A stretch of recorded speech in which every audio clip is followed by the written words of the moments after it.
Hello, welcome to ONTIC's Connected Intelligence Podcast. I'm Fred Burton, ONTIC's Executive Director of Protective Intelligence. This podcast offers valuable insights and practical advice to help you navigate the complexities of modern corporate security shared by leaders and innovators in the field. Now, on to the discussion. Hi, I'm Fred Burton. Very excited today because we have Supervisory Special Agent Jerry J. Tavares on the ONTIC Connected Intelligence Podcast. Jerry is the Executive Director of OSAC. SSA Tavares began his career as a special agent in Miami and has held leadership roles in dignitary protection and worldwide protective services. Previously, he served as Division Director for Physical Security at the Diplomatic Security Service, overseeing the protection of facilities and modernizing the department's risk management processes. He also has extensive overseas experience as a regional security officer in Iraq, Bahrain, Laos, and other postings. Jerry, welcome to the ONTIC Connected Intelligence Podcast. Thank you, Fred. I'm honored to be here with you. Appreciate you having me. Oh, it's our pleasure, as always. It's always great to talk to agents from the Diplomatic Security Service. Now, I went over a little bit about your career, but walk me through that, Jerry, as for those that might not be familiar with the Diplomatic Security Service and what we do. Well, thanks, Fred. As you know, DS agents serve careers in risk management, communicating with the C-suite, if you will, in our case, ambassadors and dignitaries. And we manage security operations to enable the mission in every threat environment, culture, and all around the globe. It's been an honor serving. I was lucky to start out as a DS agent after 4 years serving in the Marine Corps as a Marine. Thank you. Thank you for your service there. Thank you, sir. I was lucky enough. I served a year in Japan, and then I headed over to the Marine Security Guard program. And I was lucky to be selected and make it through school and served as a Marine Security Guard in Manila, Philippines, and then later on in Cairo, Egypt, where I met some really nice DS special agents, RSOs, that served as my mentors. And it was then when I decided that's what I wanted to do. I started my career in DS in Miami, conducting passport and visa fraud investigations. We were able to make some arrests. I remember 1 or 2 months out of training, I was driving Secretary Colin Powell's limo in Sofia, Bulgaria. And a month or two later, I found myself in Dhahran, Saudi Arabia, enhancing security at our consulate there after the attacks on our consulate in Jeddah. Moved on from Miami, headed out to Baghdad for a year. I remember SAC Ed Moreno said, "Are you sure that's what you want to do?" I said, "Yes, sir, that's what I want to do." So I headed out to Baghdad and immediately was put into a leadership role of managing 9 teams of executive protection professionals, ensuring that our diplomats go to and from the red zone, we used to call it, safely. But we were assured to make sure that we, you know, delivered the mission and ensured that these diplomats were meeting with local host country contacts to further U.S. foreign policy there. I remember we were pretty close friends and good colleagues with the U.S. Marshals, and they invited me one time, and I had the opportunity to sit down and witness a day of Saddam's trial, and then just we took it for granted at the time, but our embassy was Saddam's old palace. Living there and operating out of it became routine, but whenever you paused for a minute and thought about the history that was happening and before our own eyes was incredible. It was one of the only posts, maybe the only post, where the regional security office had their own air fleet. And so the RSO would send us in helicopters all around the country. I remember flying in a Little Bird up to Erbil to conduct a site security survey before we started operations up there, and before we had our first regional security officer, DS Special Agent, run that mission up in Erbil. It was like flying. I used to explain it. It was like flying on a fly in a heater. It was really interesting. After Baghdad, I headed to Bogota, where I studied Spanish for 6 months, and I headed down to Colombia during the days of Plan Colombia, and had exposure to the full array of security operations, serving as the agent in charge for the ambassador. I remember I was lucky enough to be the AIC on the ambassador in 2008 when we went together to recover our hostages that were held for over 5 years by the FARC. What an experience that was, and to be able to lead those gentlemen back to America was an honor of mine, and an experience only a DS agent can say. After Bogota, I didn't have enough. I was still ready for more, so I volunteered to go to Kabul. In Kabul, I was running the physical security operation and ensuring that our facilities met the OSPB and SECA standards to the greatest ability that we could. 5 or 6 different compounds around the city. It was an interesting time. It was the time of the civilian surge. And so one of my duties and tasks that I was asked to take care of was to go outside of the embassy perimeter and secure housing for incoming employees, because there wasn't enough housing at the time on our compounds. So I went out there and I applied what I could, right size security on all these residences to enable the mission there during that civilian surge. I also remember one time flying in a helicopter in the middle of the night from Kabul to Bagram with Ambassador Eikenberry and General McChrystal, and we landed in Bagram in the middle of the night, and we were there for a repatriation ceremony.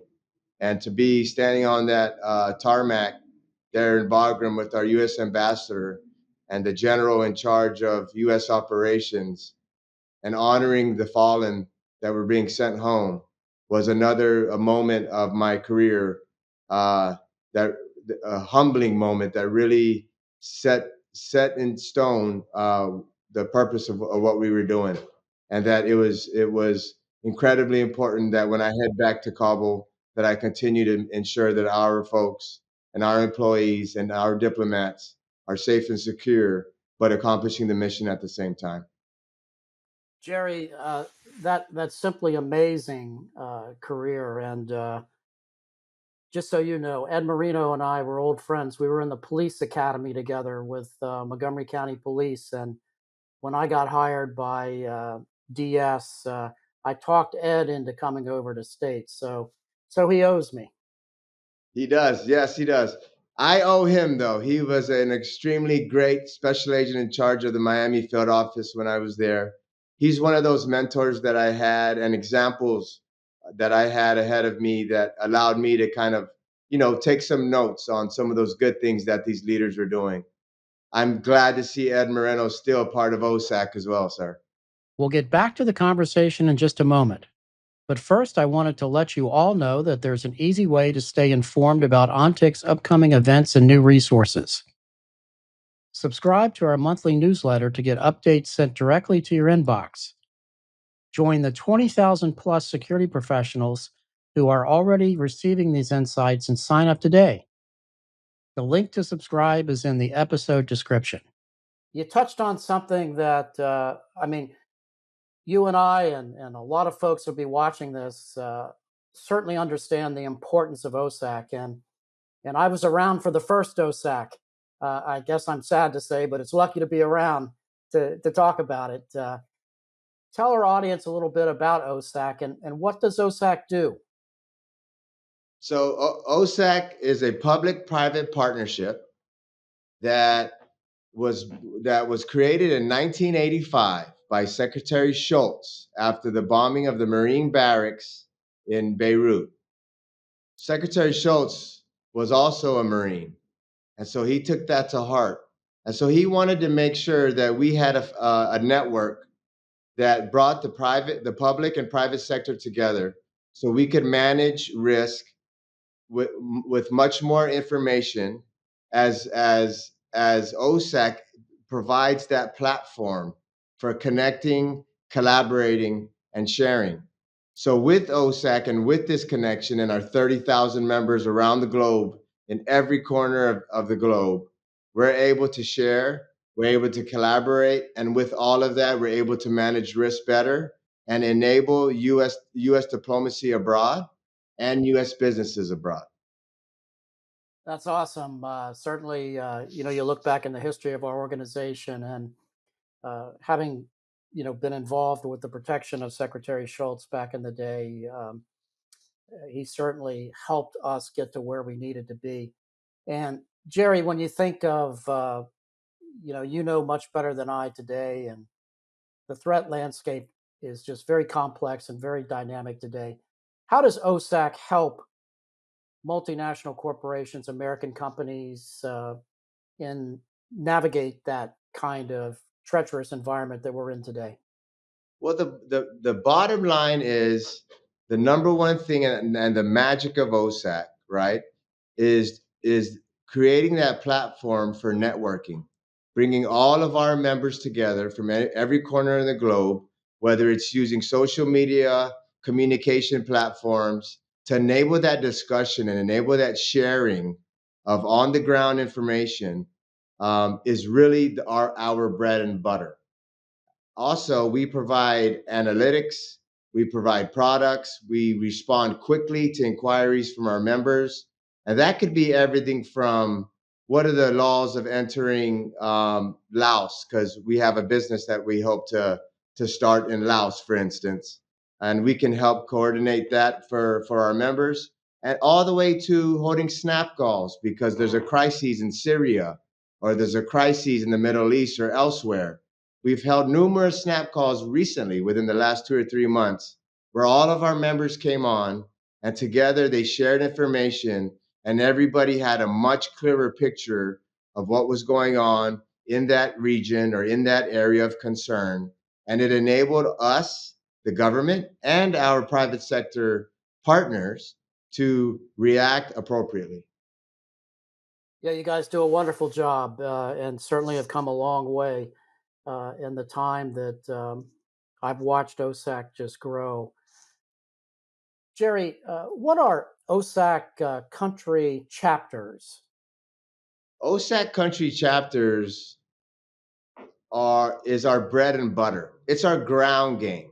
It's OSAC's ground game. It's where we come together in different countries physically and chat and network and make connections and share on different issues and challenges within that region or that country to enable both the public and private sector to be successful and to manage risk. We have 207 over 270 posts globally where we have, in most cases, a DS special agent there serving in some capacity, usually as a regional security officer.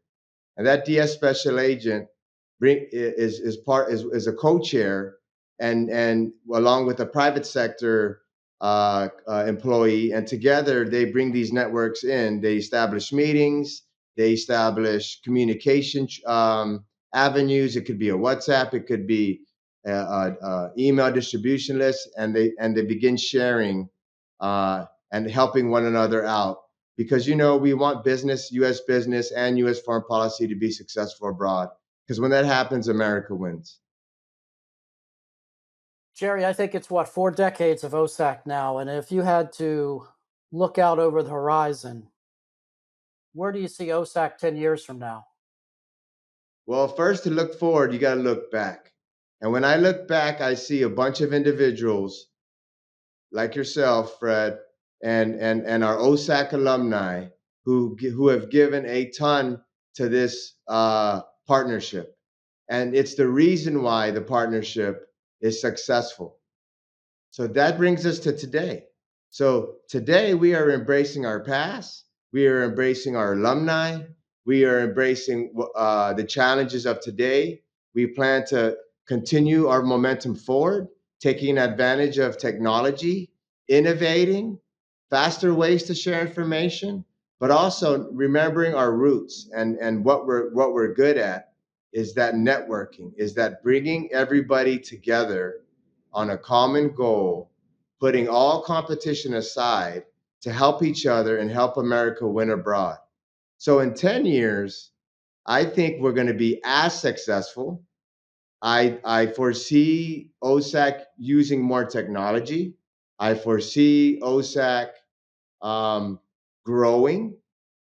I think we're almost at 30,000 members at the moment, and I think in 10 years we'll be like a lot like the stock market. Maybe we'll double by then. Wow. Yeah, I can still see the first OSAC. So that's an amazing goal, and I have no doubt that DS will reach that. Now, Jerry, I'm not putting you on the spot. We ask every guest this question. What does connected intelligence mean to you? Well, connected intelligence, it rings a bell. It rings a bell. I would say connected intelligence is that intelligence that is manifested by a large group of contributors or individuals through a common network or median. That's a great answer. Now, Jerry, is there anything that I haven't asked you that you would like to say? Fred, I would like to just thank you for all your service. I'd like to thank you for the opportunity to chat today. And I'd like to just put one more plug in for diplomatic security. Those special agents, couriers, engineers, Foreign Service national investigators abroad, we really do something special, don't we? We enable diplomacy. We manage risk throughout our careers, all types, all the whole array of security operations. And I'm just very proud to be a diplomatic security agent, sir. Well, thank you for that. I am very proud too, and feel very blessed to have spent many years with the organization, Jerry. So I thank you for what you've done. I thank you for what you continue to do. And thank you so much for being on the ONTIC Connected Intelligence podcast today. Thank you, sir. Have a nice day, and let OSAC know if you need anything. You got it. Thanks for listening in. To find more episodes, visit us at ontic.co/podcasts. Don't forget to rate and subscribe on your streaming platform of choice. Know someone who would be a great podcast guest? Or have questions you'd like us to answer? Email us at podcast@ontic.co. This episode was produced by AJ McKeon, and I'm Fred Burton. Thanks for listening.